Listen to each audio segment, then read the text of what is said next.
یہ مہینے میں کیا ہوتا ہے؟ ماہ رمضان میں یہ ساری عبادتیں جو 5 رکن ہیں نا، میرے ذہن میں ایک بڑا اچھا پوائنٹ آیا کہ ماہ رمضان میں 5 رکن اللہ تعالیٰ کے جو اسلام کے وہ سارے ادا ہو جاتے ہیں۔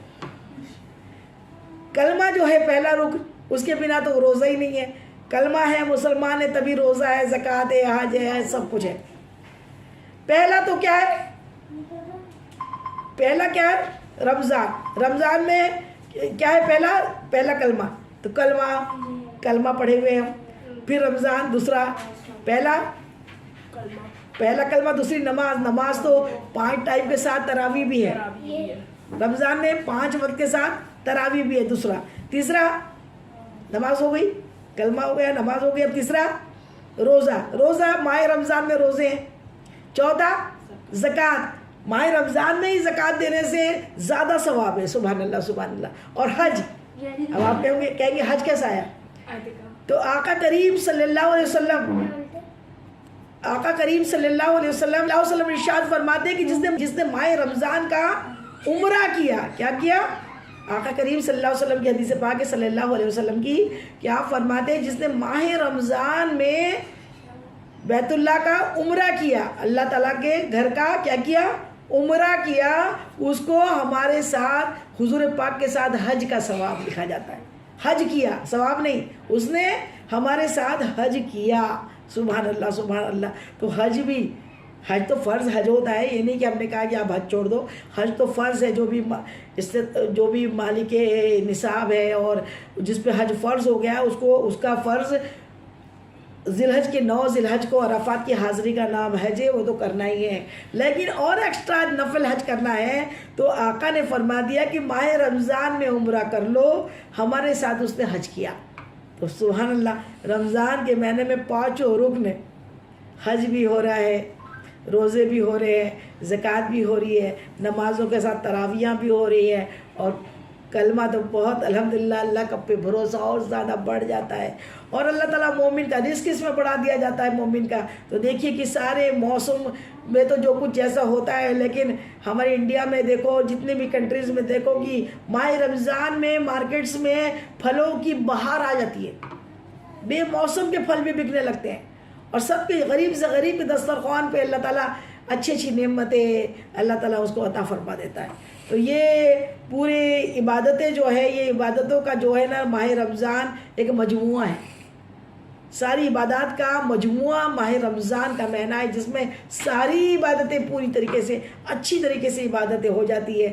اللہ تعالیٰ ہم سب کو اس ماہ مبارک کی خوب اچھے سے عبادت کرنے کی توفیق عطا فرمائے۔ اچھا، یہ چیز تو ہو گئی۔ اب صدقہ فطر بھی سمجھ لیجئے، عید کی نماز کے پہلے یہ بھی ایک عبادت ہے، اللہ کی بارگاہ میں صدقہ کرنا، اور وہ کس کے لیے ہے؟ جو زکوٰۃ دینے والے ہیں ان کے اوپر صدقہ فطر بھی فرض ہے۔ اور نماز کی ادائیگی کے پہلے، عید کی نماز کی ادا ہونے کے پہلے، عید کی نماز کے لیے مسجد میں مردوں کو جانے کے پہلے 2.25 کلو اناج، 2.25 کلو صرف اناج نہیں ہے، 2.25 کلو کی مقدار ہے۔ ایک صدقہ فطر کتنا ہے؟ 2.25 کلو۔ 2.25 کلو کو کس طریقے سے وہ کریں گے؟ جتنے فرد گھر میں ہیں، 4 فرد ہے تو سب کا 2.25 6 ہے تو ان کا، یہاں تک پیدا ہوا، آج بچہ پیدا ہوا ہے ماہ رمضان میں، اس کا بھی صدقہ فطر ہے، اس کے والدین کو دینا ضروری ہے، سب کو صدقہ فطر دینا ہے۔ اب ہمیں پہلے تو یہی معلوم تھا کہ بھئی صدقہ فطر کیا ہوتا ہے؟ 2.25 کلو گیہوں گندم دے دو، یہ صدقہ فطر ہو جائے گا، چاول دے دو صدقہ فطر ہو جائے گا۔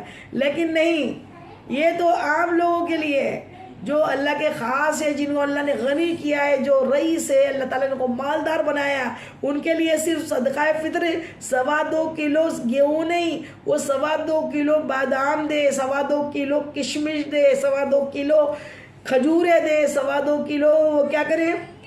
کاجو دے، جتنے ڈرائی فروٹس ہیں وہ فطرے میں فطرہ اس طریقے سے نکالے، اپنی استطاعت کے حساب سے اللہ کی راہ میں راضی ہو کر خوش ہو کر نکالے۔ اور اس رات میں شب قدر تو آپ نے سمجھ لی۔ اب ایک رات جو ہے وہ سب سے امپورٹنٹ ہے، وہ کیا ہے؟ عید الفطر کی رات، یعنی کل عید الفطر ہے، چاند دکھ چکا ہے، شوال کا چاند دکھ چکا ہے، عید کا چاند دکھ چکا ہے، اور صبح عید ہے، اور اس رات کو ہم لوگ کیا کرتے ہیں، رمضان گئے ختم ہو گئے، ابھی تو مہندی لگنی ہے، کپڑوں کی اسٹیچز اور کیا معلوم کیا کیا خریدنا ہے، کیا کیا کرنا ہے، اس کام میں کیا کرتے ہیں۔ کئیوں کا تو حال یہ ہے کہ رمضان کا چاند عید کا دکھ گیا تو مغرب اور عشاء بھی غائب ہو جاتی ہے۔ اللہ اکبر۔ دیکھیے پورا ماہ مبارک ہم نے عبادتوں سے اس کو بھرا ہے، عبادتیں کی ہے، اور خاص طور پہ حدیث پاک ہے کہ جو چاند رات ہے عید الفطر کی وہ بہت بڑی ہے۔ اس میں اللہ تعالیٰ اس چاند رات کی عبادت کرنے والوں میں کو جو اس کو اس رات کو زندہ کرتا ہے، عبادت کرتا ہے، وہ رات میں 10 لاکھ لوگ جن پہ جہنم واجب کر دی گئی، اس رات کی عبادت سے وہ جنت میں چلے جائیں گے۔ سبحان اللہ سبحان اللہ۔ اس لیے وہ رات کو فضول گوئی میں، فضول باتوں میں، فضول شاپنگ میں نہ گزارے۔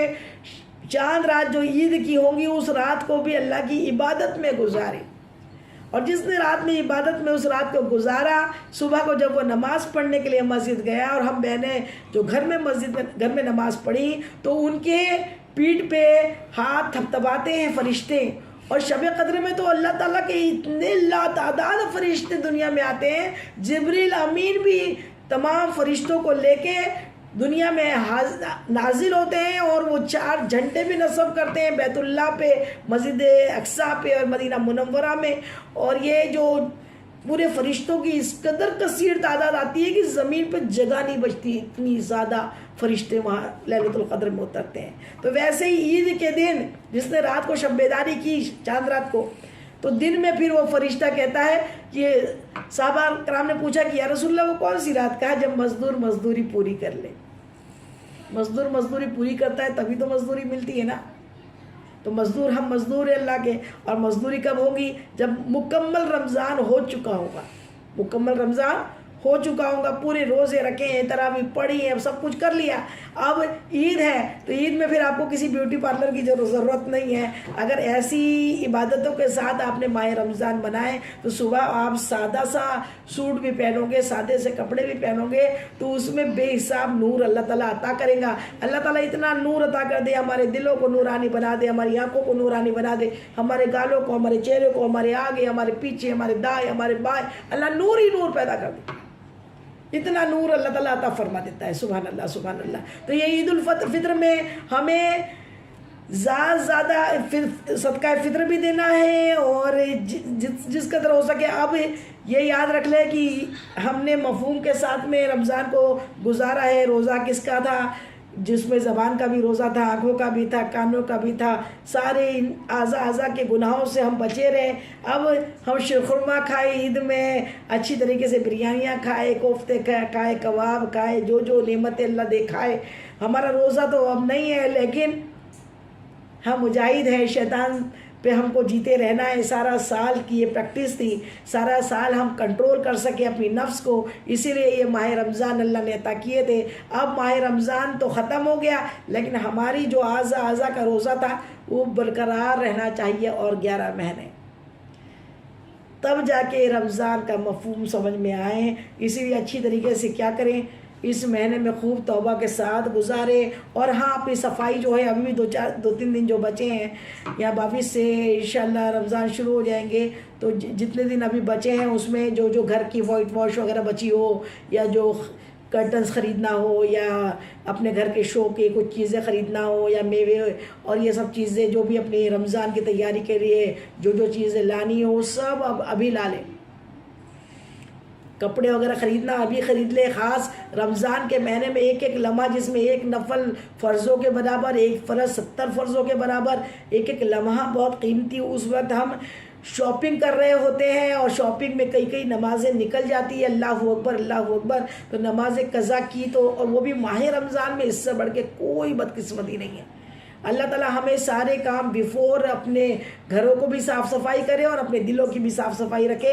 یوں تو ہمارا سارا سال ہی ہمارا دل بھی پاک رہنا چاہیے اور ہمارے گھر بھی پاک، ہمارے صحن بھی پاک رہنے چاہیے. اور ان کے لیے جو تینوں عشرے ہیں نا، جو ہمیشہ پاک رہتے ہیں، صاف رہتے ہیں، توبہ والے ہوتے ہیں، ان کے لیے رحمت کا عشرہ شروع سے لے کے آخری تک رحمت ہی رحمت ہوتی ہے. اللہ کی رحمت ہی رحمت ہوتی ہے، اللہ کی رحمت ہی رحمت ہوتی ہے. جہنم سے خلاصی ہوتی ہے، مغفرت ہی مغفرت ہوتی ہے. اللہ تعالی ہم سب کو عمل کی توفیق عطا فرما دے.